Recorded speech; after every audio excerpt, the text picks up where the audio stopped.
Hello friends, we are back at it again. I have 102 days to go before I officially tie the knot with my fiance Charlie, and wedding preparations are in full swing.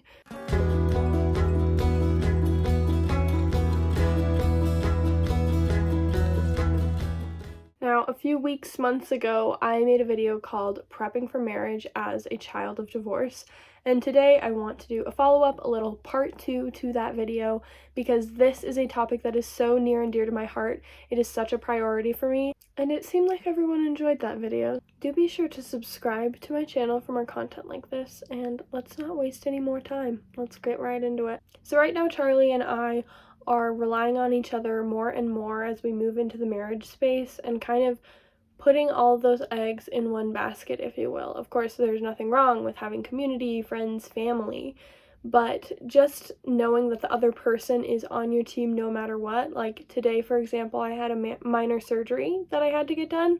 Charlie took me. He took off work, he took me there. We operate as one, and we are trying to really remember that and embody that more and more as we get closer to marriage. This also includes things like going to your partner for emotional support and also not telling everyone else about the issues or the weird things that are going on with your relationship. When it comes to wedding planning, I'm gonna go talk to my fiance about that. I'm not gonna go talk to my mom. I'm not gonna go talk to my best friend. I wanna make sure that he and I are on the same page and that we are always circling back to each other and that our relationship is this, point of contact and that it is the center of everything that we do. This is also manifesting as combining our finances as we get closer to the day. We're turning all of our bank accounts into joint bank accounts, all of our credit cards into joint credit cards, and we are just continuing to discuss our finances with each other. And we are also in that space. It's really exciting because we're starting to talk about what our goals are, what the future of our finances looks like, what are we saving toward, what are our goals, how are we getting towards them, not just in how much money we want to have, but how do we want to earn money, what do we want to be doing for our livelihood, what kind of family culture do we want to create, because it does get to start now.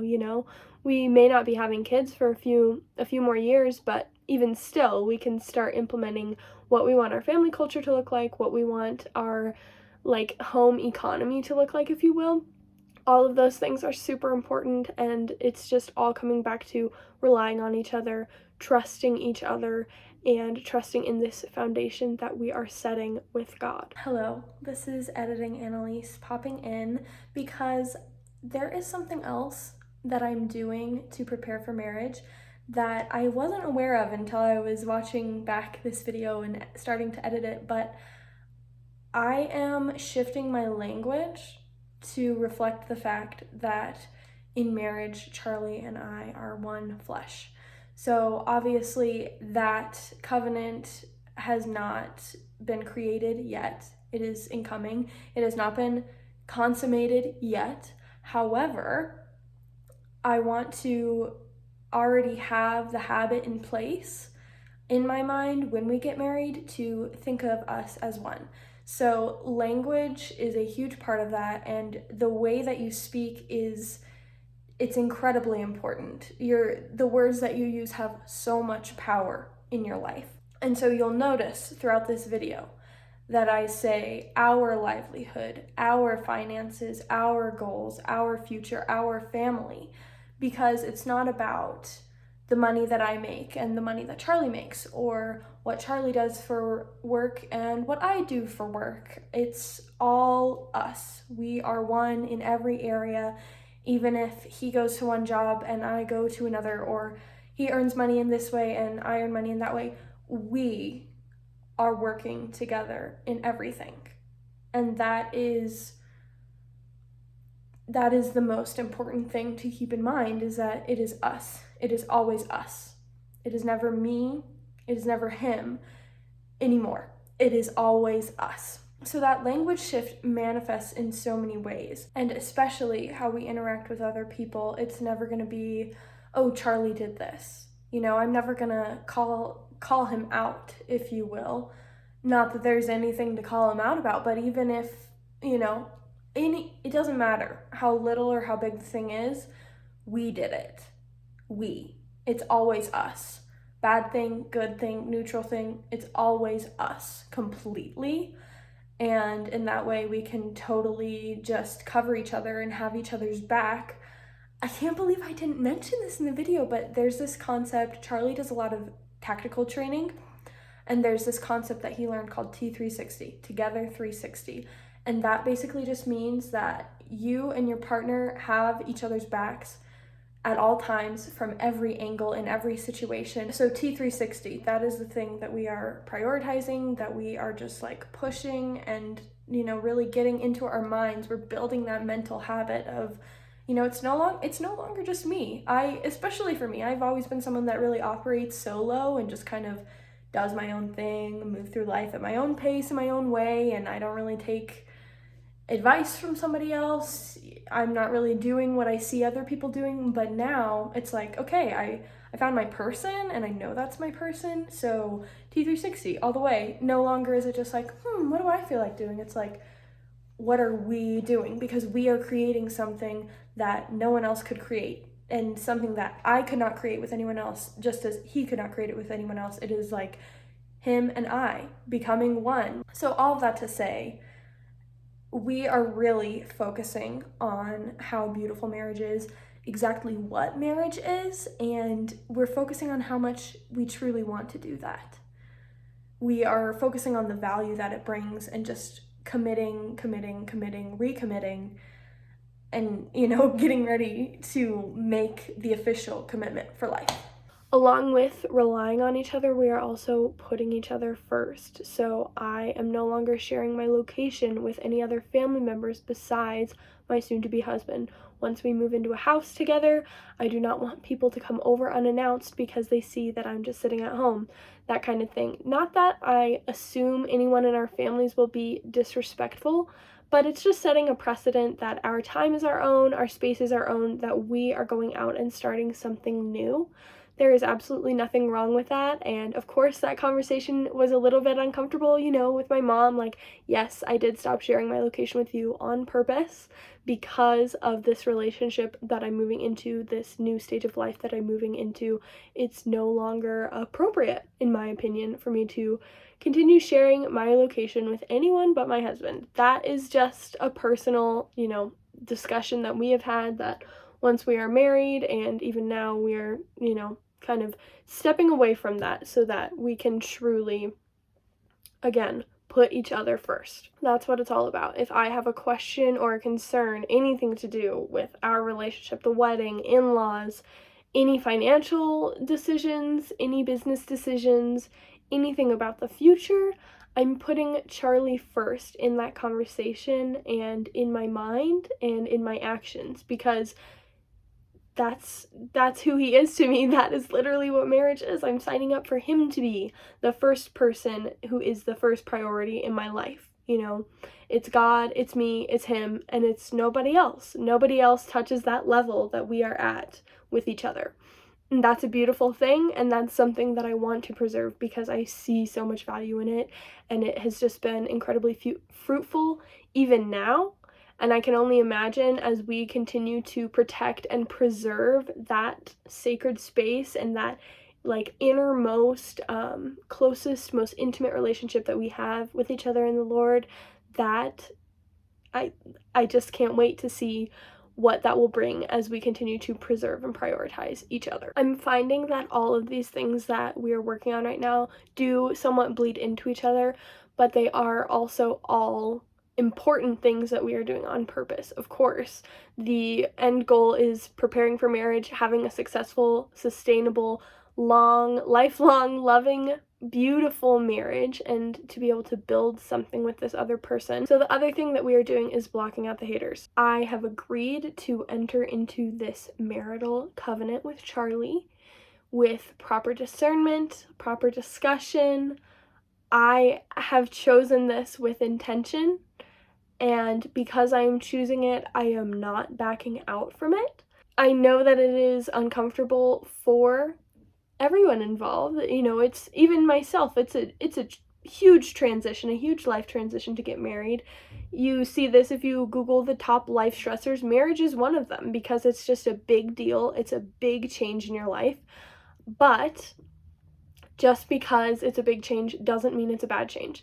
And I know that I'm making a good decision for my life because I have put so much intention, so much prayer, so much consideration, so much discernment into making this choice. So if any sort of hatred or resentment or just big feelings because it's a big change, if anything like that comes up, putting it to the side. That is not for me to deal with. That is not for Charlie to deal with.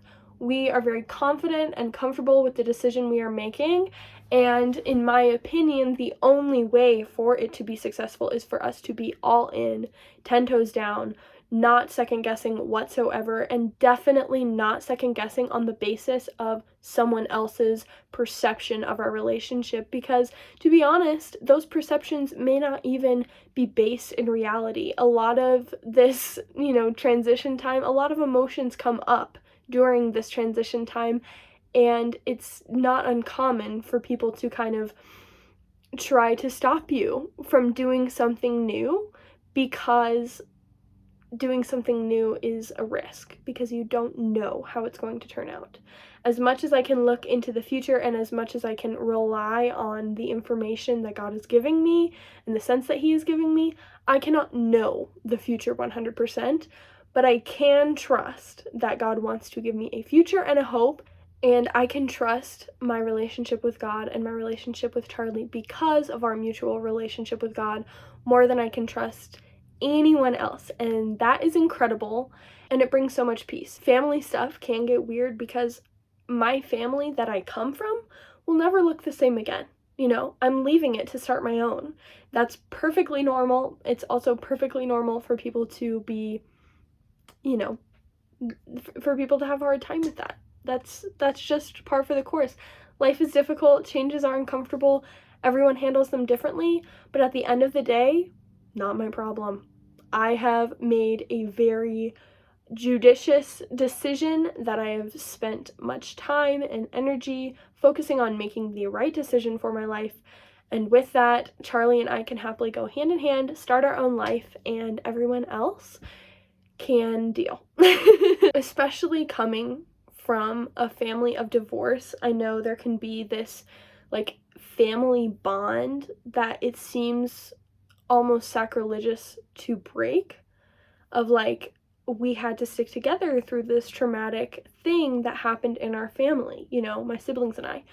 But the truth is that moving on is an amazing thing. My siblings will be okay, and they have a beautiful future for their lives, and we do not have to stay in this space of trying to protect each other and protect this sense of family that we have here, because that family is, in a way, gone. And it is becoming transformed. It will never be the same again. We will never be children together again. That is amazing.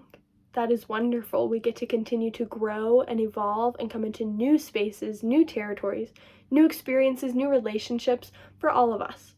So I just want to encourage anyone who might be experiencing a little bit of tension during this time with your family. It's normal. It's okay. It's also not your problem. The next element of my preparation for marriage as a child of divorce is in the homemaking space. So on the one hand, both Charlie and I are kicking it into high gear financially, and because of that, we're both working more right now. So as far as homemaking goes, I'm trying to be really intentional about planning dinner for the week, planning grocery shopping, just having a sense of what I want, because I in particular am very particular about, what I eat and making sure I eat enough, and just if I don't have those calories in, it's gonna be a bad time for everyone involved. So that's something I've been working on, meal prepping, if you will. I got this meal prep cookbook from a guy on Instagram, so my goal is to kind of start making one big batch of something at the beginning of every week, freezing half of it, just so that there is food around. And along with that, I'm also getting into the habit of keeping my space tidy and getting into a rhythm of keeping up on all of my chores, even though I'm still working full-time. So before, in the past, I would probably just take a whole day and do all my chores in one day. that doesn't really work for me anymore. There's just so much going on. You know, I'm working during the week, and then the weekends just keep getting busier and busier with family things, with wedding things, planning, church. Like, I feel like I'm booked just constantly. So I'm starting to implement more of okay, I do a load of laundry when I come home from work, and then I let it hang dry, and the next day I fold it. Like, just keeping the ball moving. I'll do my hygiene maintenance, like taking care of my nails or taking an everything shower. I'll put that in where I can, you know, because it's no longer like, oh, I just have this day where I can just, you know, do 3 loads of laundry, prep food for the week, go to the grocery store, take an everything shower, and, you know, spend an hour writing. Like, it just has to be more integrated into every day as opposed to all in one day, if that makes sense. And I think that's something that will be really useful once we are actually in marriage, living together, all of that, because life is just going to be so fast paced, you know, and we have so much that we want to do, so much that we want to work toward. It's like I just need to get in the habit of maintaining everything that I can maintain and just keep building that capacity and building that capacity, because I want so much more. I want to do so much more.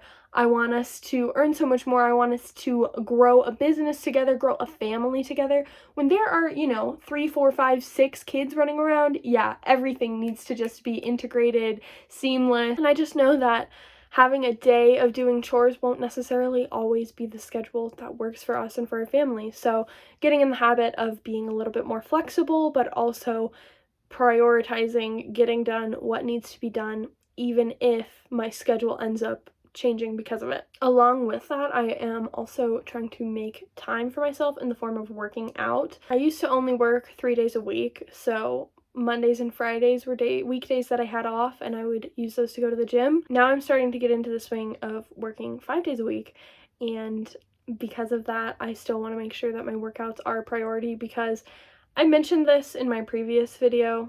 Feel free to go check that out. It's when medication and therapy don't work.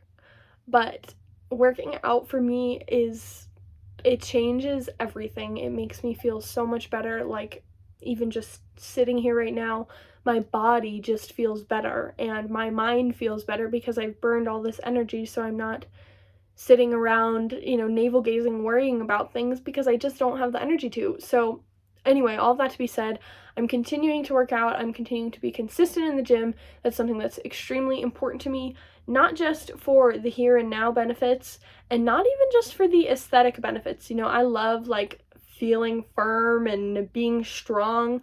I love being able to carry groceries. I do love the way that I look now that I've been really prioritizing movement and exercise, but also because if you can get your body into a good physique before you're 25, you kind of just become predisposed to having a good physique and being in great shape for the rest of your life. Not everybody has that opportunity. I understand. Not everyone watching this video is going to be younger than 25, but I am. So I am really making exercise a priority in my life. And yet another benefit is that lifting heavy weights, which is the preferred workout of choice that I partake in, lifting heavy weights increases your bone density, and that is something that contributes to the health throughout all the days of your life, especially when you get old. Bone density is incredible. Having strong muscles to hold up your skeleton instead of having your weight dragging your skeleton down, like, these are the type of things that money cannot buy. I mean, $35 a month to have a gym membership, sure, that is me buying it in a way, but it is all effort that you put in, and the results are just like having a healthy body is the most important thing. I mean, I want to be able to bounce back from pregnancy 1, 2, 3, 4, 6, 7 times. I want to be able to do that. And I guess that's kind of a theme that's coming up in this video, is like, I want to build my capacity to do all of the things that I want in this life, to build all the things that I want to build. And a lot of that is centered around my marriage, because I don't know, I just think marriage is the coolest thing in the world. if you can get it, by the grace of God, if you can get it, like, that is an incredible gift. And then the final thing that I'd like to talk about in this video is scheduling. For a while there, when Charlie and I were dating, my schedule was very open and very flexible, so I didn't really have so much of a need for a Google Calendar or physical calendar type of situation. You know, I had kind of the same things happening every week, and other than that, I didn't really do too much. You know, I fit in the gym when I had free time, and I, you know, had a day for chores, etc. But now, like, everything is going into high gear, and this is just like high gear for what I've experienced, you know, like, as my capacity continues to build, as we introduce kids into our family and everything, high gear will look completely different from what this high gear is for me now. But I have to say, I am prioritizing my Google Calendar, filling it out, keeping everything in one place, because I have friendships that I want to maintain, even though I'm, you know, in this busy season of work. Charlie's in this busy season of work. We're in this busy season of wedding planning. We have church engagements and other events that we want to go to, and then we also, you know, want to have dinner with friends. So I like to keep everything in my Google Calendar. I have it color-coded, etc.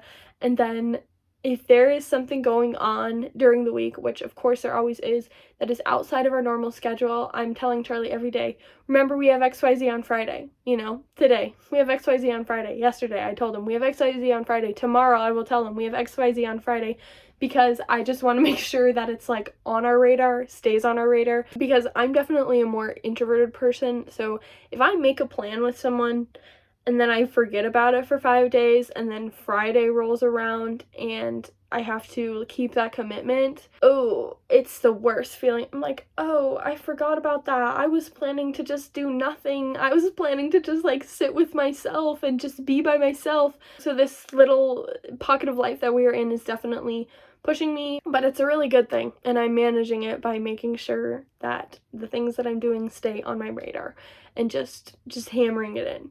Remember, we're doing this. Remember, we're doing this. And, you know, I'm telling him, and I'm telling myself just as much, like, the reminder is just for us as a unit, because we are one, you know, we are becoming one. And this is another thing that is making me feel so much more empowered and inspired, and like, yeah, I can really get after it. If I want to do something, I can make time for it, and, you know, I can get it done. It's cool. So that's really all I have for you lovely people today. Thank you so much for tuning in. If you are a child of divorce as well, and you have a heart for marriage, you are pursuing family, I would love to hear from you. Please subscribe to this channel so we can keep in touch with each other. Please comment down below what your marriage experience has been like, any tips, tricks that you have. I know that not only I, but anyone else watching this video or reading the comments would love to hear from you. Thank you so much for tuning in, and I will see you in the next one. Goodbye.